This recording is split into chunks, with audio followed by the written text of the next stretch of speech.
Halo semuanya, apa kabar? Di video kali ini aku akan bahas satu saham yang di-request oleh penonton, yaitu saham PBID atau Panca Budi Idaman. Di sini kita bisa lihat websitenya ya. Mereka berbisnis di produksi sampai ke penjualan ya. Dari biji besi sampai ke kantong plastiknya. Kalian bisa cek ke websitenya pancabudi.com atau cari di Google. Namun kita tidak akan bahas secara detail, kita akan bahas poin-poin pentingnya saja. Pertama, kode sahamnya PBID, nama perusahaannya PT Panca Budi Idaman ya. Produksi ya, bisnis produksi dan menjual plastik.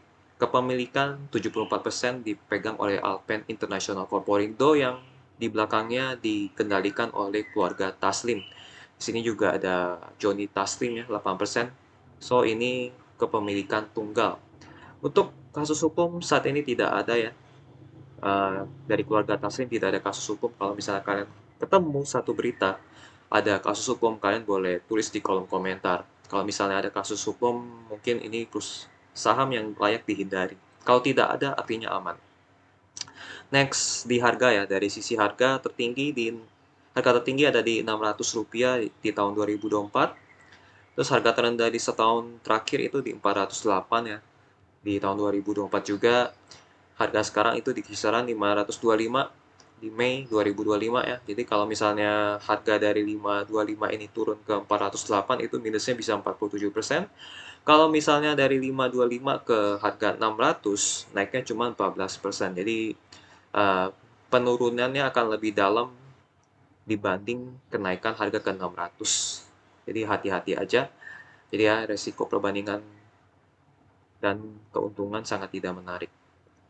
Next, ROE ya. ROE 2025. ROE itu apa sih? ROE itu adalah return on equity ya, return on equity. Jadi laba atas ekuitas itu disetahunkan 12%. Jadi artinya nilai ekuitas hanya naik 12,96% aja dalam setahun. Jadi kalau kita beli saham itu sama dengan beli ekuitas. Jadi kalau mau untung, cari saham yang ekuitasnya naik tahun demi tahun.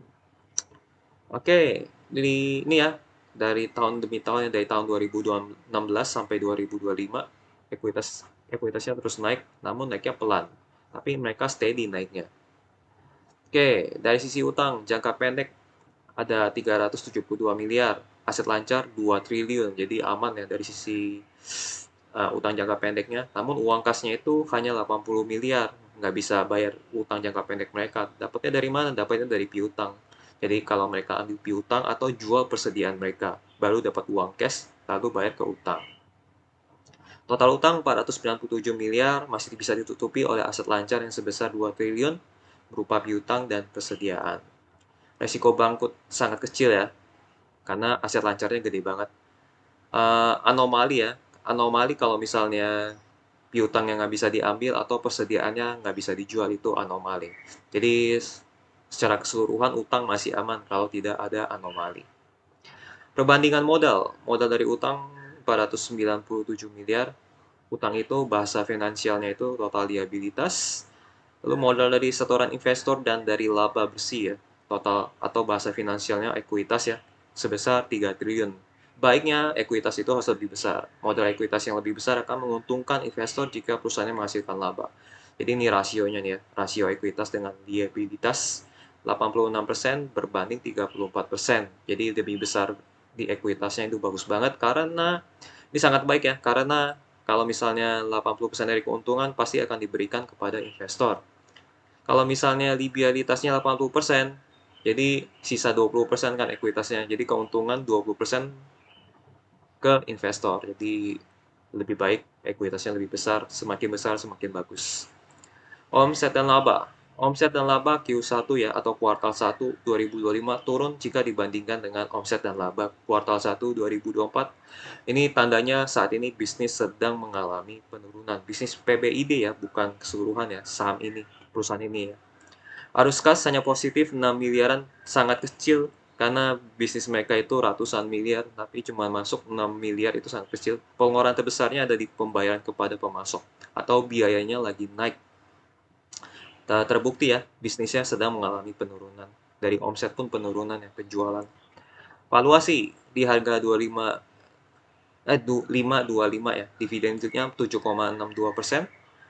Jadi kalau misalnya mereka bagi Rp10 per lembar ya dapatnya 7,62% di harga 5,25. Masih murah ya secara valuasi jika dibandingkan dengan bunga bank yang sebesar 3%. Ini dividennya 7% ini tinggi loh, tinggi banget, 2 kali lipat dari bunga bank.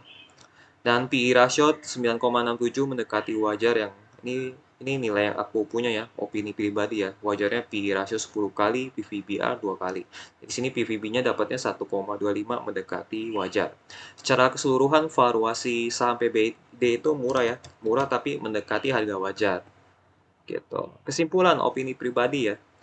Untuk saat ini wait and see dulu karena di harga sekarang mendekati top harga di 600 dan bottomnya itu di harga 408. Jadi ada kemungkinan lebih besar jatuh dibanding naik. Naiknya pun cuma dapat 14%, tapi kalau turun bisa 40%, jadi hati-hati. Omset kuartal 1 juga lagi turun ya, dibanding dengan kuartal 1 2024. Maksudnya kuartal 1 2025 dengan kuartal 1 2024 itu lagi turun. Berarti bisnisnya sedang mengalami penurunan. Hati-hati, itu kemungkinan besar bisa jatuh juga. Tunggu laporan keuangan kuartal 2 ya di tahun ini 2025 apakah ada peningkatan kinerja atau tidak. Kalau tidak ada, cari saham lain saja yang peningkatan kinerjanya itu berkali-kali lipat. Daripada kalian fokus di sini, lebih baik fokus yang lain. Catatan, dividennya cukup tinggi ya. Jadi kalau misalnya ada yang kepikiran, ini kan dividen cukup tinggi, 77% ya. Kenapa nggak beli aja? Kalau misalnya bisnisnya, kinerjanya menurun di masa depan, itu juga akan berdampak pula pada penurunan nilai dividennya. Jadi kalau labanya turun, pasti dividennya juga turun di masa depan.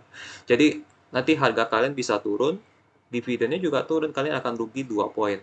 Jadi kesimpulannya untuk saat ini wait and see dulu. Oke, sekian analisa mengenai saham BBID.